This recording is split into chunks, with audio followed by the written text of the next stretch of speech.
Exercise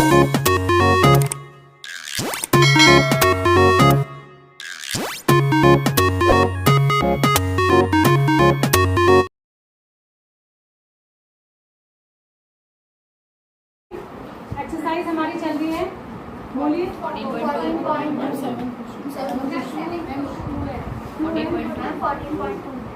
question number 7। ध्यान देंगे मेरी बात पे। हैं सारे क्वेश्चन एक ही तरीके के, इसमें सिर्फ आपको टेबल बनानी है। सबसे पहले अगर क्लास इंटरवल लिखने हैं तो आप क्लास इंटरवल लिखेंगे, दूसरे कॉलम में आप टैली मार्क्स लिखेंगे, तीसरे कॉलम में आप नंबर्स लिख लेंगे। ठीक है, बस आपको छांट के क्या करना है, वहाँ पे लिखना है। यही तो करना है इसमें। सारे क्वेश्चन एक जैसे हैं। देखो अगला क्वेश्चन, द वैल्यू ऑफ पाई। आपने देखा होगा कि आप पाई की वैल्यू लिखते हैं 3.14। ठीक है, ठीक है, पाई की वैल्यू क्या लिखते हैं 3.14, लेकिन पाई की वैल्यू सिर्फ 3.14 नहीं होती। ठीक है, 3.14 होती तो फिर तो ये टर्मिनेटिंग डेसिमल हो जाता, और फिर तो ये क्या हो जाता, रेशनल हो जाता। जबकि पाई कैसा नंबर होता है, इरेशनल। वो इरेशनल इसीलिए होता है क्योंकि उसका जो डेसिमल एक्सपेंशन होता है वो टर्मिनेटिंग नहीं होता। अब इसको देख के तो हमको लगता है कि टर्मिनेटिंग है, क्योंकि 2 डिजिट के बाद ख़त्म हो जा रहा है, पर इसकी एक्चुअल वैल्यू इतनी बड़ी होती है जितनी आपकी बुक में दी है, और अभी आगे तक भी आती रहेगी, इसमें और डिवाइड करेंगे तो। ठीक है, लेकिन हम शॉर्टकट में खाली क्वेश्चंस में रखने के लिए कितना यूज़ करते हैं, 3.14। ठीक है, तो ये कह रहा है the value of pi up to 50 decimal places तक इसने दी है। कहाँ तक दी है, 50। और ये कहाँ तक आते जाएंगे, काउंटलेस, अनगिनत, इनफाइनाइट तक आते रहेंगे, क्योंकि non terminating non repeating decimal. ठीक है, अब क्वेश्चन क्या पूछ रहा है, make a frequency distribution table of the digit from 0 to 9। भाई किसी भी चीज़ में नंबर कहाँ तक आ सकता है, 0, 1, 2, 3, 4, 5, 6, 7, 8, 9, 10 से तो फिर रिपीट होने लग जाता है 1, 0, 1, 1। ठीक है, तो यानी डिजिट कहाँ तक हो सकते हैं, 0 से 9। तो आपको इसके बाद टैली मार्क्स बनाने हैं, और उसके बाद नंबर, मतलब 0 कितनी बार आया है, फ्रीक्वेंसी लिख लेंगे इसको, नंबर से फ्रीक्वेंसी एक ही बात है। ठीक है, 0 कितनी बार आया है उतने टैली मार्क्स लगा लेंगे, काउंट करके उतना लिख लेंगे। 1 कितनी बार आया है उतने टैली मार्क्स लगा के उतना लिख लेंगे। 2 कितनी, ऐसे ही। ठीक है, बात समझ आ रही है? क्या इसमें कुछ बोर्ड पे कराने के लिए है, ये आप कर लेंगे। ठीक है, तो पहले काउंट करके लिखते हैं, छोटे बच्चों जैसा काम है। अगला है what are the most and the least frequency occurring digit. जब आप ये काम कर लेंगे तो उसके बाद आपने ये बताना है सेकंड पार्ट में कि सबसे ज़्यादा बार आने वाला नंबर कौन सा है, यानी डिजिट, और सबसे कम बार आने वाली डिजिट कौन सी है। तो आपको पता चल ही जाएगा, यहाँ से देख के चल जाएगा कि नहीं। अगला देखो 8 number question, the children were asked about the number of hours they watch TV programme in the previous week. पिछले हफ्ते कितने घंटों के लिए आपने टीवी प्रोग्राम देखे, ऐसा बच्चों से पूछा गया पिछले हफ्ते में। ठीक है, जिसका ध्यान बाहर ग्राउंड पे है वो अपना ध्यान इधर ले आए, नहीं तो मुझे भी आता है कि तुम्हारा ध्यान कैसे अंदर लाया जाए। आप अब ग्राउंड से अंदर आ गए हो और मैथ्स की क्लास पढ़ रहे हो। Now you are not in the ground, तो ग्राउंड से जब आ गए हो तो आत्मा को भी यही ले आओ। तुमसे भी कह रही हूँ जिसने चश्मा लगाया, और तुमसे भी कह रही हूँ। ठीक है, तो आत्मा भी यही ले आओ। अगर आत्मा वहीं रह गई और तुम यहाँ आ गए तो बड़ा खामियाजा जो है एग्जाम में भुगतना पड़ेगा। देखो, तो ये कह रहा था result were found as follows. ठीक है, बच्चों से पूछा तो ये रिजल्ट आए। किसी ने कहा मैंने 1 ही घंटा देखा, किसी ने कहा 6, किसी ने कहा 2, ऐसे कुछ आउटकम्स लिख लिए गए। ठीक है, तो आप पूछ रहे हैं make a grouped frequency distribution table for this data taking with class with 5। क्या लिखना है, 5। ठीक है, and one of the class interval is 5 to 10। One of the class interval is 5 to 10। ठीक है, तो 5-5 का गैप लेके कह रहा है बनाओ ग्रुप डेटा बनाना है। इसका कैसा बनाना है, ग्रुप। तो ग्रुप के लिए यहाँ क्या लिखने पड़ेंगे, क्लास इंटरवल। क्लास इंटरवल आपको 1 to 5 पहले लिखना पड़ेगा। ये मत करना कि 5 to 10 से शुरू कर दिया। भाई इसमें 1 भी तो दिया है, 2 भी तो दिया है, 3 भी तो, वो तो उसने एग्जाम्पल दिया है कि 5-5 के गैप से बनाने। 5 to 10 कहाँ तक जा रहा है मैक्सिमम डेटा, 5 to 10, फिर उसके बाद आ जाएगा 10 to 15, और फिर 15 to 20। इन 4 के अंदर ही सारे आ जाएंगे। यहाँ आप बना लेंगे टैली मार्क, और यहाँ बना लेंगे number of student. Number of student जिसी को आप कहेंगे फ्रीक्वेंसी, मतलब कितने बच्चों ने कितने घंटे देखे। समझ गए, बना लेंगे इसको बिल्कुल। अगला देखो, इसी का second part, how many children watch television for 15 और मोर आवर्स। कितने बच्चे ऐसे थे जिन्होंने 15 या उससे ज़्यादा घंटे टीवी देखा, वो इसी वाले में आएंगे सिर्फ 15 और उससे ज़्यादा वाले कहाँ आएंगे, यहाँ 15 वाला इसमें नहीं आता, इसमें 15 से छोटे आते हैं। ठीक है, बात समझ में आ गया। तो 15 से ज़्यादा जिन्होंने देखा वो इसी वाले कॉलम का आंसर होगा। ठीक है, अगला देखिए, a company manufactures car batteries of particular type. एक कंपनी जो है कार की बैटरी बनाती है। The lives of the 40 such batteries were recorded as follows. ठीक है, तो उन्होंने रिकॉर्ड किया कि कितने साल, इन ईयर्स कि कितने साल उनकी बैटरी चलती है, कितने साल चलती है। पॉइंट में दिया है, कोई दिया 2.6 यानी 2.5 साल के आसपास, कोई 3 ईयर्स, कोई 3.7 यानी 4 साल के आसपास, ऐसे करके दिया। Construct a ground frequency distribution table for the data using the intervals of the size 0.5 starting from the interval. Start कहाँ से करना है, 2 से 2.5 से, 2 से 2 पॉइंट। अब इसमें कह रखा है स्टार्ट ही यहाँ से करो, और कितने कितने का गैप लेना है, 0.5। कितने का गैप लेना है, 0.5। तो सबसे पहला तो इसमें कौन सा बताया है, 2 से 2.5। तो आप 0.5 के गैप से अगला क्या आएगा, 2.5 से 3, फिर क्या आएगा 3 से 3.5, फिर क्या आएगा 3.5 से 4। बात समझ आ रही है, ऐसे बना लेंगे। ज़्यादा से ज़्यादा ये डेटा कहाँ तक जा रहा है, यानी कि 5 से ऊपर कोई नहीं जा रहा है। ठीक है, तो 5 तक हो जाएगा, तो यहाँ आ जाएगा 4 से 4.5, फिर आ जाएगा 4.5 से 5। बस इतने नहीं है, अंदर आपके सबके आ जाएंगे। पहली मार्क्स बनाना, फिर नंबर्स सीखना। समझ में आया, यहाँ आपकी ये एक्सरसाइज ख़त्म हो जाती है। अब उसके बाद जो अगली एक्सरसाइज है वहाँ से मेन काम आपका शुरू होता है। अभी तो आपने खाली फ्रीक्वेंसी डिस्ट्रीब्यूशन टेबल बनानी सीखी, अब आप उसको ग्राफ में दिखाना सीखेंगे, जो आप क्लास 8th में भी कर चुके हैं। इसमें आपको सबसे पहले क्या सीखना है, बार ग्राफ। एक होता है बार ग्राफ, एक होता है हिस्टोग्राम, एक होता है बार ग्राफ। बार ग्राफ आप कैसे बनाते हैं, जब ग्राफ पेपर पर आप ये ऐसे ब्लॉक्स बनाते हैं बराबर मोटाई के, लेकिन बीच बीच में एक एक का गैप छोड़ के, इनको कहते हैं बार ग्राफ। क्या कहते हैं, बार ग्राफ। और जब आप ऐसे बनाते हैं, ये जो आप बना रहे हैं रेक्टेंगल, जब आप इन्हें जोड़ के बनाते हैं, जोड़ के बनाते हैं तो क्या कहते हैं, इसको हिस्टोग्राम। और जब आप इसके बीच बीच के पॉइंट को मिला देते हैं तो इसको कहते हैं फ्रीक्वेंसी पॉलीगन। क्या कहते हैं, फ्रीक्वेंसी पॉलीगन। कई बार फ्रीक्वेंसी पॉलीगन बिना ब्लॉक से भी बनाया जाता है, कई बार ब्लॉक से भी बनाया जाता है। इसमें 2 तरीके के क्वेश्चन आपसे पूछे जाते हैं। पहले टाइप के तो क्वेश्चन ये होते हैं कि आपको डेटा दे दिया जाता है, मतलब टेबल आपको, जैसे टेबल आपको पिछली एक्सरसाइज में बनाने को कह रहा था, वो टेबल आपको बनी बनाई दे देगा और आपसे कहेगा ग्राफ आप बना।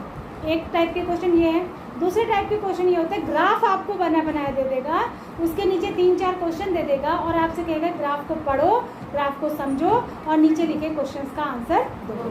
ठीक है, तो सीधे क्वेश्चन पे ही आ जाओ।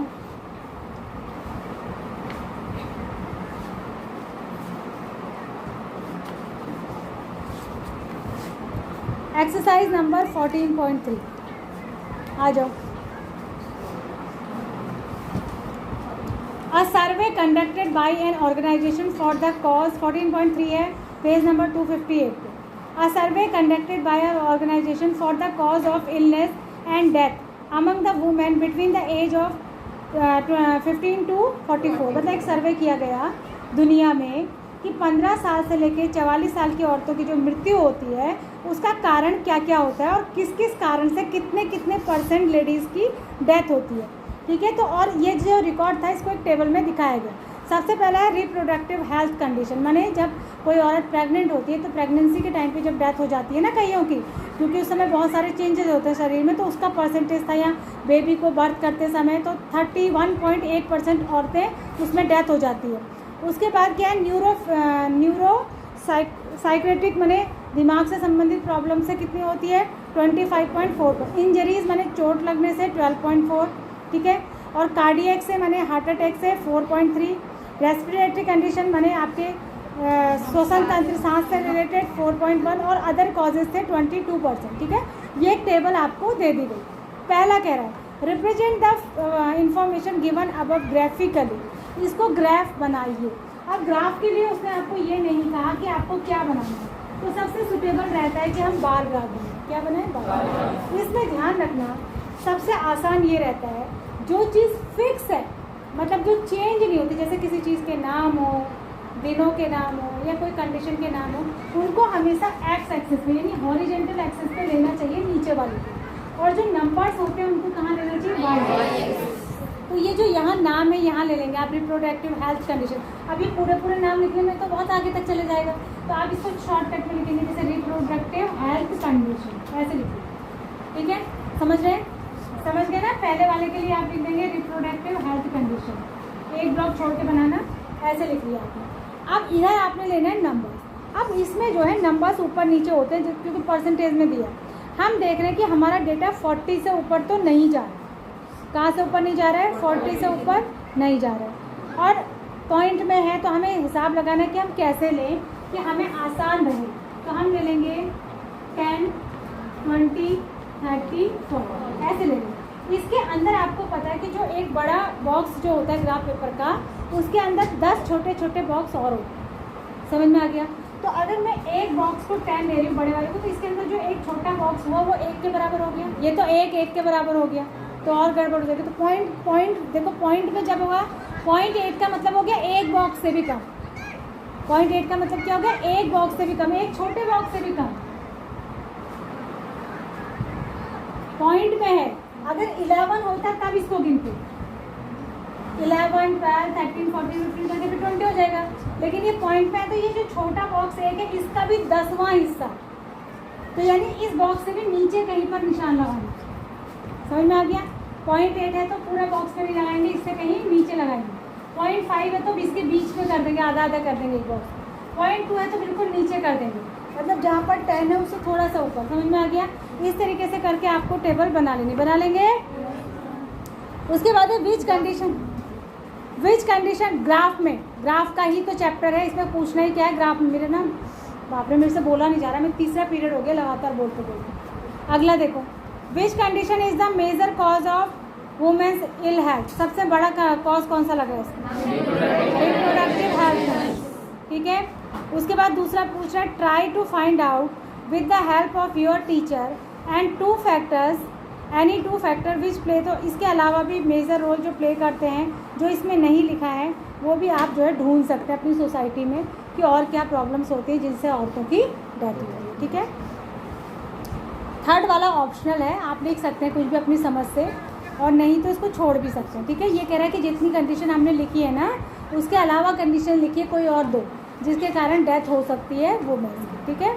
अगला है, the following data on the number of girls पर 1000 बॉयज़। ये आप निकालते हैं ना, रेशो कितना है, कितने गर्ल्स पे कितने बॉयज़ हैं, अलग अलग स्टेट्स में, अलग अलग सिटीज़ में। उत्तराखंड के अंदर किस सिटी में गर्ल्स बॉयज़ रेशो कितना है, तो ये 1000 पे निकाला जाता है। मतलब अगर 1000 लड़के हैं कहीं पर, तो उसके ऊपर 1000 लड़कों पे कितनी लड़कियाँ। और आपको पता ही है कि बहुत टाइम से लड़कियों का नंबर रिड्यूस हुआ, ठीक है, यानी बराबर नहीं है, जितने लड़के हैं उतनी लड़कियाँ नहीं, ठीक है, जितने लड़के हैं उतनी लड़कियाँ नहीं। तो कहीं कहीं पर रेशो ज़्यादा है, वरना तो 1000 से नीचे ही है। तो ये दे रखा है, शेड्यूल्ड कास्ट में 940, शेड्यूल्ड ट्राइब्स में 970, नॉन SC ST में 920, बैकवर्ड में 950, नॉन बैकवर्ड में 920, रूरल में 930 और अर्बन में 910। तो यहाँ पर तो आप इनके नेम्स लेंगे, और यहाँ पर ये डेटा तो आसान है, इसको तो आप ले ही लेंगे। ये 910 से शुरू होकर 940 तक, 970 तक जा रहा है। तो यहाँ से आप क्या शुरू करेंगे, 900, 910, 20, 30, 40, ठीक है। ये आसान डेटा है, इसको कर लेंगे। उसके बाद कह रहा है, represent the information above by a graph. Graph बना लेंगे, कौन सा ग्राफ बनाना है, bar graph. In the classroom discuss what conclusion can be arrived at from the graph. इससे क्या कंक्लूजन निकलता है, कंक्लूजन ये निकलता है कि सबसे ज़्यादा किस में है रेशो, शेड्यूल्ड ट्राइब में, और सबसे कम किस में है, अर्बन एरिया। यानी जहाँ लोग पढ़े लिखे हो गए हैं वहाँ क्या है, अगर किसी औरत कोई प्रेग्नेंट है, उसका एक बच्चा हो गया, बच्चा उसका लड़का हो गया, तो फिर उसको आगे दूसरे बच्चे की ज़रूरत नहीं।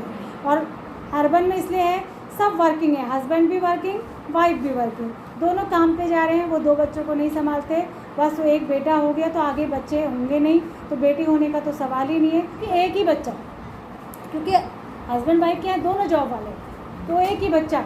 तो इस चक्कर में क्या होता है कि जो लड़कियों का रेशो है क्या हो रहा है, और भी कम होता जा रहा है, ठीक है। तो ये अगला है third question, given below are the seats won by the different political parties in the polling outcomes. आपने देखा ही है, जब क्या होता है, वोट दे के आते हो आप, तो इसमें पोलिंग पार्टीज़ के नाम नहीं लिखे। नाम लिखने से क्या होता है, ज़रा सी बात विवादित हो जाती है। तो ABCDE का F करके लिख दिया, उनको आप यहाँ लिख लोगे। अच्छा एक चीज़ और, आप कर तो सब लेते हो, गधा घोड़ा क्या है पता नहीं चलता।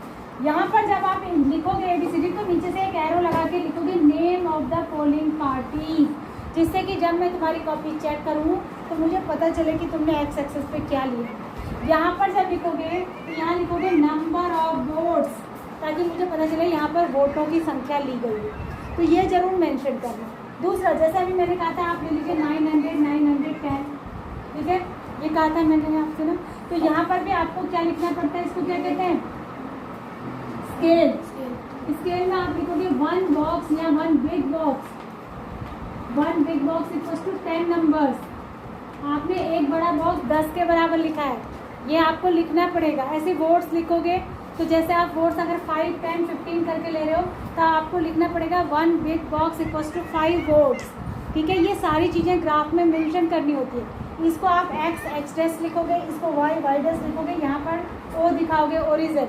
ये सारी चीज़ें जब तक ग्राफ में नहीं होती, ग्राफ आप कितना ही सही बना लीजिए उसके फुल मार्क्स नहीं मिलते। अगला देखो, कर लोगे ना इसका graph. Draw a bar graph to represent the polling results.